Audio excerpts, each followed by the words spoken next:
The United States has now spent $25 billion on its joint war with Israel against Iran, and Defense Secretary Pete Hegseth spent Wednesday getting absolutely grilled by lawmakers who say the whole thing was launched without proper congressional approval.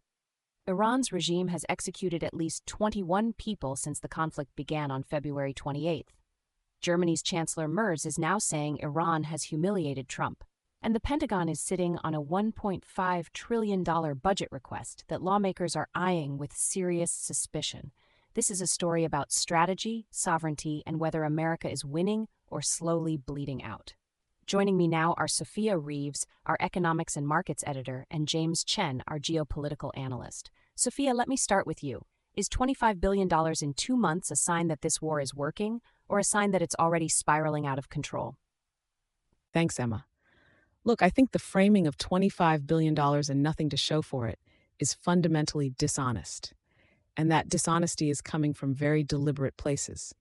The Democratic lawmakers in that hearing room today weren't making strategic arguments. They were making political ones. They want to talk about process, about congressional authorization, about Pete Hegseth's personnel decisions. What they won't do, what they are constitutionally incapable of doing in that hearing room, is make an honest case that leaving Iran's nuclear program intact was the better option. Douglas Murray has been saying for years that the West's problem isn't acting too aggressively against rogue regimes. It's acting too late and too timidly. We were already past the point of comfortable diplomacy with Iran. The JCPOA was a disaster. The Biden-era attempts to revive it were an embarrassment. Somebody had to act, and the Trump administration acted. Is $25 billion a lot of money? Absolutely. But the question isn't whether $25 billion is expensive. The question is what a nuclear-armed Iran costs the world. And nobody in that hearing room was prepared to answer that. But Sophia, Chancellor Merz of Germany, not exactly a left-wing figure, is saying Iran has humiliated Trump.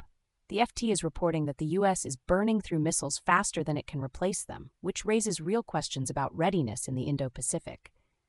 Is there a legitimate case that the strategic cost is already outrunning the strategic gain? And James, what's your take on this? Well, look, I don't entirely disagree with Sophia on the big picture, but I think she's glossing over something that matters enormously from a pure strategic resource standpoint. The $25 billion figure in 2 months is not just a political talking point. It's a real operational constraint. The FT's reporting on missile stockpile depletion is serious.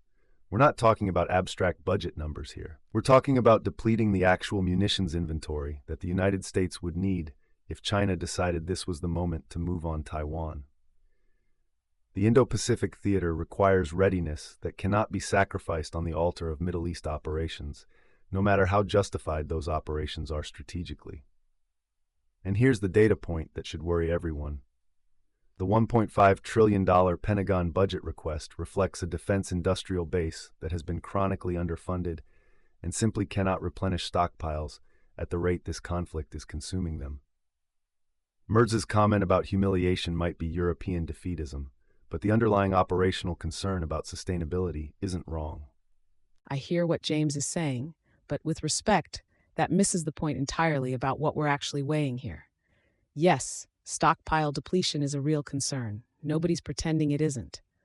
But the alternative logic that James is implying, that we should have held back military action against Iran to preserve readiness for a hypothetical Taiwan scenario, is exactly the kind of paralysis by analysis that has defined Western strategic failure for 2 decades.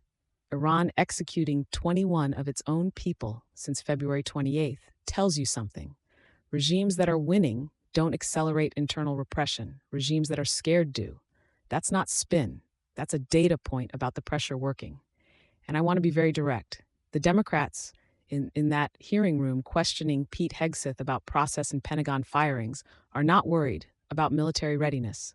They are worried about the 2026 midterms. That's the honest truth. Here's what I want to know, because this is the question that actually matters for the next 6 months. Is there an achievable end state here? Or are we watching the opening act of a conflict that has no defined finish line? Because that, to me, is the most dangerous scenario of all. James, where do you see this going? The way I see this playing out, there are really only two credible paths forward in the next 6 months.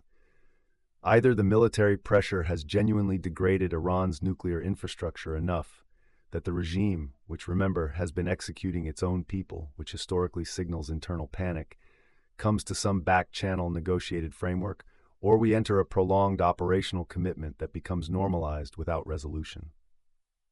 And history tells us that Iran is extraordinarily good at using diplomacy as a breathing space for reconstitution. Whatever framework emerges, if it doesn't have permanent, intrusive verification and explicit military triggers for violation, it's worse than useless. It gives Iran legitimacy while preserving capability. The risk trajectory here concerns me deeply. Here's what concerns me most, and I think this is the scenario that nobody in Washington is being honest about. The real danger isn't that this conflict escalates beyond control. The real danger is that it gets politically strangled at home before it reaches a decisive conclusion. If Democratic opposition successfully conditions emergency supplemental funding, and they have the parliamentary tools to do it, the trajectory could lead to an operational slowdown that Iran reads as weakness and exploits accordingly. That is the nightmare. A conflict launched with strategic clarity, ended through domestic political attrition, with Iran wounded but not finished. That is more dangerous than either fully committing or never starting. And right now, looking at those hearing room dynamics, looking at the $25 billion headline being weaponized, I think that risk is higher than people realize. Sophia Reeves, James Chen, a genuinely heated and genuinely important debate. Thank you both. One thing is absolutely certain tonight. Somewhere in Tehran, they are watching that congressional hearing very, very closely and hoping the Democrats keep asking questions.